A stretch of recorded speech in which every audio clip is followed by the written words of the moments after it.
And I think this is a safe space. If I would go naked anywhere, I would do it here. Come on. Ik ben Danielle Guirguis, oprichter van Smart House Creative Impact Studio. In ons groene Smart House ga ik het gesprek aan met de mensen die ons inspireren, de Creative Impact Makers.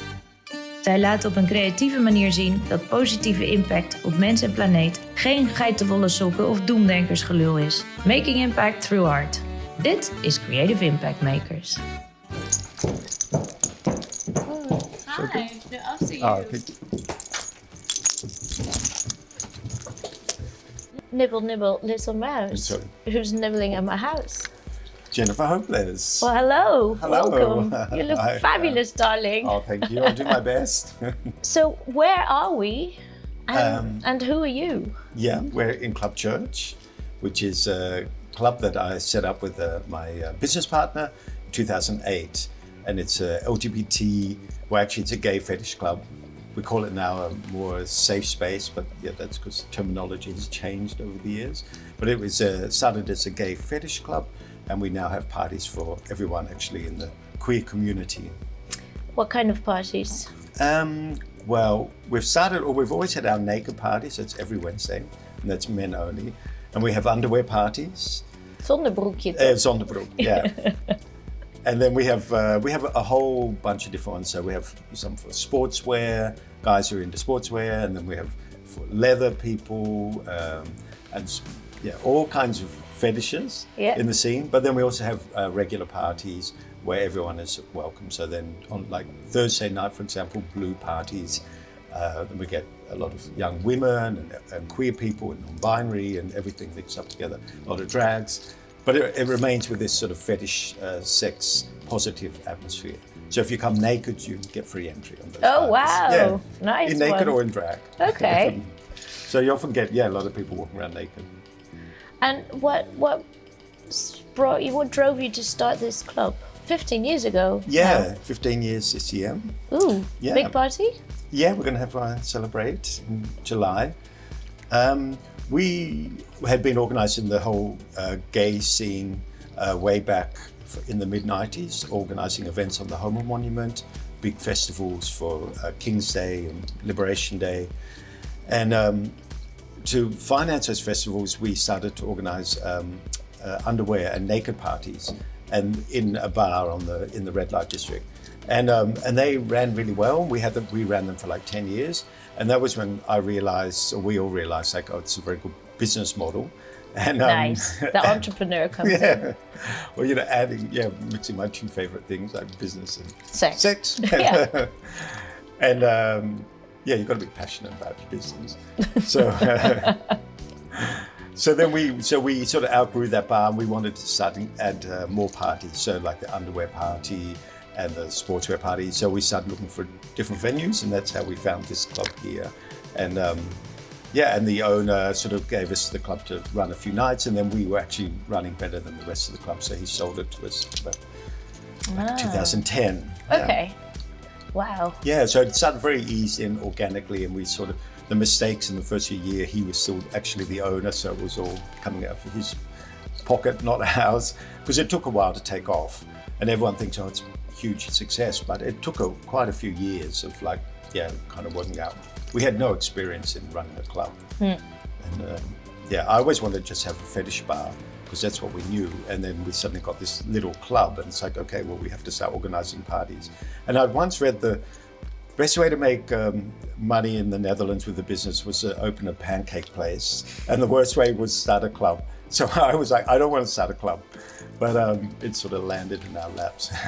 Nice. Here we are, and this is an institute now, I would say, right? It's and world famous as well. Well, world famous, I don't know. I think in the queer sense, quite well known. And we have people flying over from Norway or whatever to certain parties, and. But yeah, we think we made our mark in Amsterdam. Yeah, I think so too. And tell me about Jennifer. When was she born? I'd started doing drag about the year 2000. I took part in the gay parade in Sydney, and we all dressed up as Greek Australian girls, because I have a Greek Australian background. So I started doing that back in 2000. I dragged up for the first time in the gay parade there, and I actually just something clicked with me. Like, oh, I really enjoy this. And then I sort of sat on it, and this vision. We were on holiday in Mykonos, and I'm not making this up. And I had a dream about doing a caricature of Jennifer Lopez, and then that's when I sort of woke up from the dream, and I sort of had this passion to do this character. And it was kind of a bit different drag then. Well, drag in Holland was not that developed. Way back in 2000, drag was quite different than it is now. It was before RuPaul and. How? What was different? Well, the word was not even used really in Holland. Oh, it was drag. cross-dressing. Yeah, travestiet. Yeah. So the word transvestite covered drags and transvestite. So in Dutch, there actually was no word for it. And there was only the Lellebo, one little transvestite bar. So there was always a bit of mixing fusion between transgender and transvestite and drag. And so there wasn't really a drag scene at all. There were a few drag artists like Dolly Bellafleur and Vera Springveer, who were like cabaretiers, cabaret performers, but also doing drag. But no real drag queen, and then drag queen community or scene. So that happened much later. So and also the bearded drag queen thing was not really happening here. And and Australia, weirdly enough, always had quite a big drag scene. Dame Edna was from Australia. Yeah. And she was on daytime TV. Yeah. Like when I was a kid, and my grandmother always thought it was a woman, of course. So you sort of grew up, there was more drag there. And that trashy drag that I've sort of adopted. Or invented. No, I wouldn't say invented. I mean, there's always been bearded drag queens.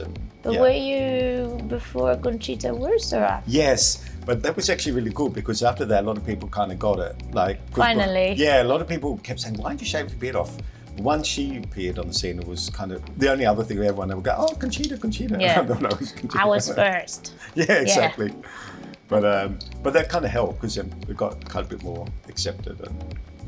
So the drag, but I've basically was doing it from 2000 to about 2010, doing really bad playback, lip syncing. I'm a really bad lip syncer. I'm not really good on the stage, and I kind of thought, what am I good at with drag? And I'm an activist by nature, so I started to combine drag with other things. First, we combined it with sports. We organized the Drag Olympics, and that got a lot of attention. And then I realized if you add drag to activism, you also get a lot of attention. So I ran for the Nachtburgemeesterverkiezing, the nightmare position, and that's when it kind of, the penny dropped. It was like, we were getting front page stories, and I was up there with Duncan Stutterheim and Isis, and we were got a really high profile through that. And that's when I realized that drag you can use that for activism. Because you get your message across because you get in the paper and you get to I was speaking to the Vice Prime Minister of Holland the other day, at the Assistance Conference, Sigrid Kaag, who, because I was in drag, looking like an idiot, she came up to me and we spoke, and I could talk What did you talk to her about? I'm very involved in PrEP. I'm the chairperson of the PrEP activist group in Holland, and we've been fighting since about 2015 to get PrEP introduced in Holland. And PrEP is the medicine that prevents you from getting HIV. Yeah, that's correct. Yeah. And it's been around actually from about 2012, and it's still not properly implemented in Holland. So we're getting quite frustrated. So, but because you're in drag, you get to meet people like that, and the health minister, and they all come and want to be on the photo with you, or it's really funny the way it works, drag. So on one hand, you make a fool of yourself, but on the other hand, you can achieve things that you wouldn't achieve. But do you really feel you're making a fool out of yourself? I look kind of ridiculous. I mean, I was riding a little moped through the city yesterday. I'm looking pretty stupid. With the wig on, does it stay on? Well, you have to wear a helmet, so I have a mini wig. A mini wig, especially for the moped. For the helmet. Nice. But I mean, there's more to that. It's also a form of expression, right? Yeah, for sure. Drag look, first of all, you've got to enjoy it. It's fun. And if you don't enjoy it, and then you should never do it. But do you also get negative reactions from people? Yeah, of course. Yeah. Taxi drivers. Taxi drivers. I mean, the thing is, and now this whole controversy about children and drags, kids love drag. Like nearly every child, not every, I'd say 90% of kids just love drag. And then with the adults, the women, usually women are totally fine, or they're indifferent, or they love it. And the men, a lot of men are fine with it, but there are some men that actually get aggressive with it, which is weird because, it's a very weird reaction to get aggressive to somebody dressed up. As a woman, Yeah. And but I've noticed the change in it, and I used to go to the ladies' bathroom just because the mirrors are better there. Seriously. But now actually I've stopped doing that because this whole thing about, the whole controversy that it's suddenly drag is at the forefront of the culture wars, in America, and of course that goes everywhere in the world, it comes also to Holland. So things like that are weird. Things are sort of going backwards and stuff that was like, nobody would question this 5 years ago, but now, you've got to be careful. But in what way do you have to be careful? Well, things about with children or going into a bathroom, and of course the protests against drag queen story times that started in America have come to Holland and Australia. So people are protesting, you're indoctrinating kids and drag is not appropriate for kids. I mean, which is crap because kids love drag and we're not indoctrinating anyone and we're spreading, our agenda is one of acceptance and fun and, especially for queer kids, but all kids. Kids love glitter and dressing up and play, they believe in unicorns and all kinds of crazy things. But a man in a dress is like, whoa, this is scary and you're trying to, But there must be some message you'd like to, spread, and especially as Jennifer the activist. Yeah. What is your main thing? I'm very focused on sex positivity and PrEP. What's sex positivity? What's that? So that whole idea of sex is seen as something, there's a lot of laws against sex. When people talk about sex in public, politicians, it's what we learn at school. There's always about STIs, there's always about the dangers, there's all things. No one, but in fact, sex is a source of enormous joy for everyone. And without sex, no one would be here, and everyone has sex. So we try to promote an idea of looking at the positive side of sex, and let's talk about what you get from sex and all the different kinds of sex, and experiment with other things, or be open to, other people's ideas and fetishes and ideas on sexual relationships and relationships in general, polyamorous relationships. So all the whole spectrum of sex, and not just, because I run a sex club, it's also interesting for me, and I see a lot of different expressions of sex, and being in the gay scene, you see that anyhow, so. What happens if people cannot express their preferred sex? I think people get very frustrated, right, if people don't have good sex or enough sex. So I think these right-wing conservative people, sexually frustrated people, I think, because if you have good sex, you relax and it's good for everyone. But that's part of our message. Sex is good for everyone. Yeah, of course. So, which is pretty obvious, but But it's cornered, no? It's framed and we get more narrow-minded over the years. I think so, So Jennifer is about sex positivity. Sex positivity, and also the whole thing about discrimination. When I started drag, Jennifer's a positive, happy drag queen. Absolutely. And I never wanted to get involved. Like, discrimination was not really a thing for me. I never really got discriminated when I'm not in drag. I don't really have a lot of problem with that. But when I put a dress on, it's suddenly, whoa, the world changes. And welcome to my world. Yeah, exactly. I must say, I have a lot more sympathy for how women are treated on the streets or in bars or in clubs. But it's twofold, right? Because as you say, you also get lots of nice reactions and people open up to you. Yeah. So it's like, of course. Balance. And, and you know what to avoid and what parts of the city and what times of the night. And so you have an antenna out for all that. But it's quite awful, and especially when you're getting refused by taxi drivers and Uber drivers and you're stuck somewhere in the middle of the night and you can't get home. So there are times where it's not nice. But so then discrimination became something else, and especially with the taxi and Uber drivers in Amsterdam, that became a real thing. Okay, we've got to try and change this. I don't know if we ever will manage, but at least to make everybody know, because most people have no idea that you're going to, I can't go walk into a tram like this because mostly it'll be fine, but you only need one crazy person and you're stuck in a tram, you can't get out. I would never go in a tram, certainly not my own. Or also not during the day? No. Not on my own, no. I've been on a boat going to North Amsterdam and with a group, so I was fine. But there was a guy who really didn't like it. It's always young men, yeah. It's always young men. Yeah. So you learn to that. And then the other thing I'm really involved in is the whole gender issue, because drag, of course, you're playing with gender, and now gender has become such a thing in society in the last 10 years. Yeah. Non-binary and trans and all that. So as a drag queen, you're sort of at the forefront of that, whether you like that or not.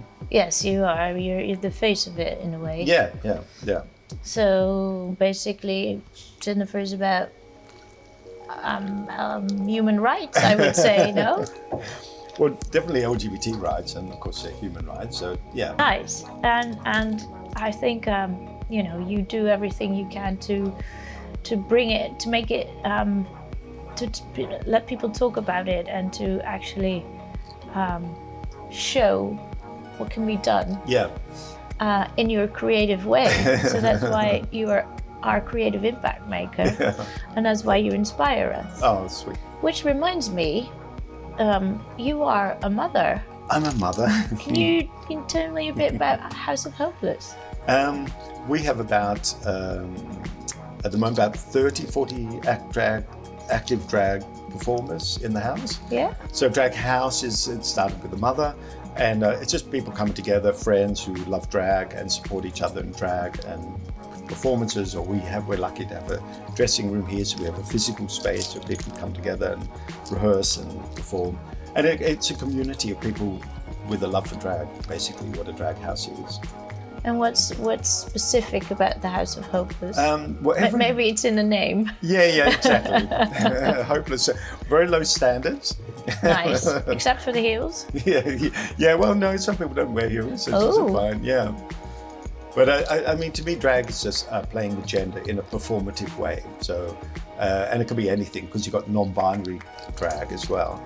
But so every house, the mother sort of determines the character of the house, and like you said, we're hopeless, and I kind of let people do their own thing. So I think the best thing is let people experiment with their own kind of drag, and you get all these crazy things. A lot of the houses are very strict.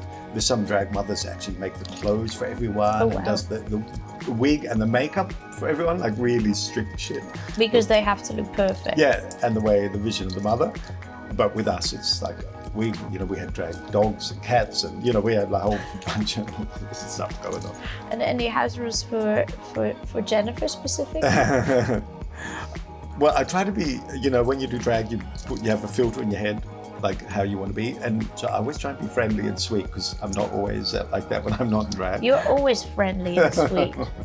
Well, in drag especially, and I think that's the main thing, not be a bitchy drag, because the world has enough. That's true. There's so many bitchy drags. There's enough. Why is that?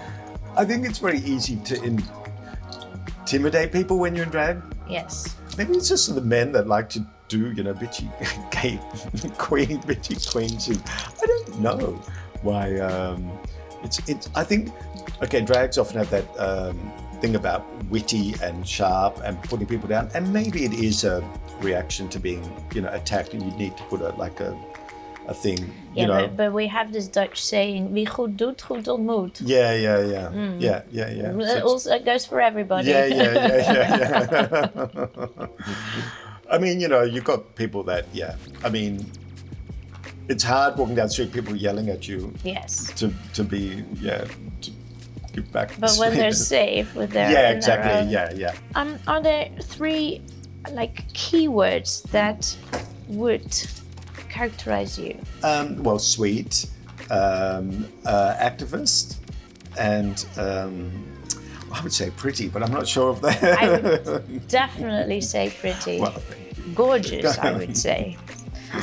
And what makes you feel uncomfortable if you look at the state of the world right now?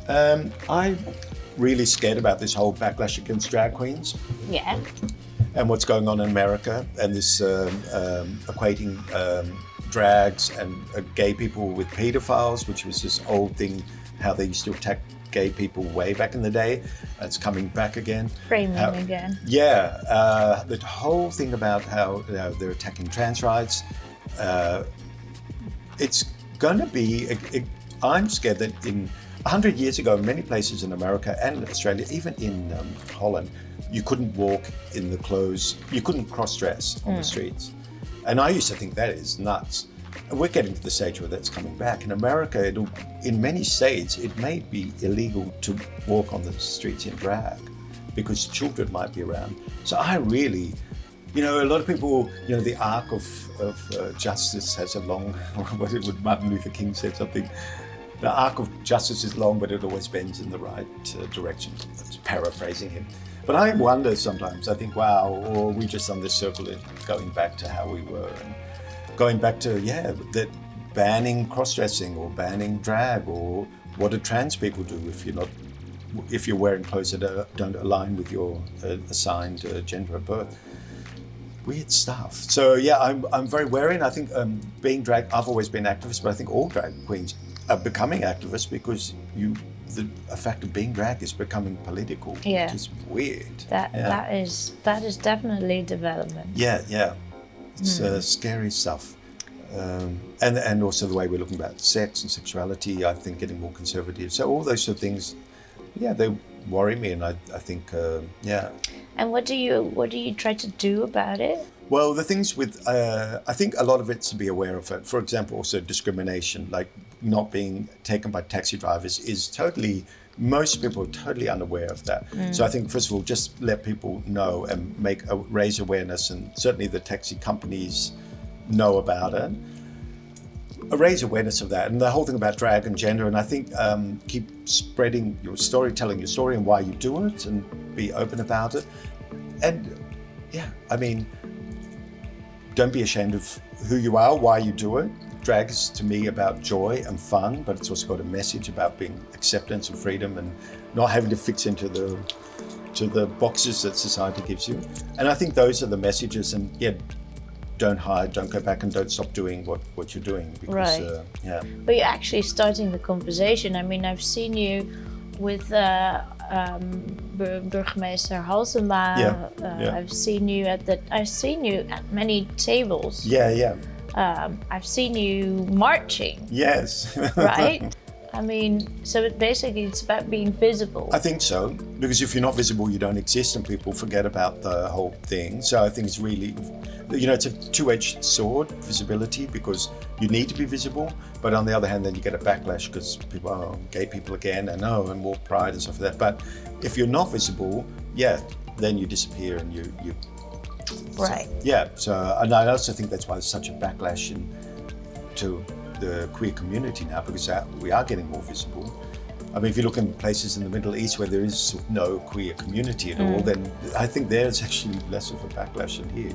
Certain countries where it's all just sort of people, look away, and but I think so. It is a two-edged sword. But I think we really need to keep being out there and fight for our rights. What are the hurdles you come across? Well, there are many, I think, in drag and running a sex club. I think in drag, walking out the front door, there's a hurdle. If I want to get to somewhere, that's a hurdle. I mean, really, it's generally fine. I don't want to paint a picture of it's like a war out there, but I mean, you've got to be prepared for negative reactions. But generally, it's okay. I mean, I still believe we're in the most liberal city in the world.